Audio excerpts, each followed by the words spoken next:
Salam əziz şagirdlər, belə bir sualın izahına baxırıq. Bizdən verilənlərə əsasən AD parçasının uzunluğunu soruşur. AY-nin təmirən olduğunu verib, onun üçün bura alfa yaza bilərəm.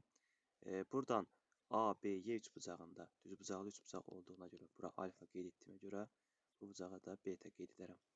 Digər tərəfdən ADC üçbucağı da düzbucaqlı üçbucaqdır.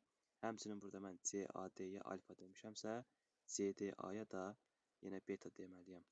Çünki alfa plus beta 90 dərəcədir. Deməli, qarşılıqlı bucaqlar olduğuna görə CYD bucağına da beta yaza bilərəm. Baxın, burada beta bərabər yanında 3 bucaq olduğunu görürəm mən. Betanın qarşısı 8 isə, digər tərəfdən də betanın qarşısı 8 olur. Baxırıq AC 3 bucağına. Buradan AD hipotenuzun uzunluğu bərabərdir.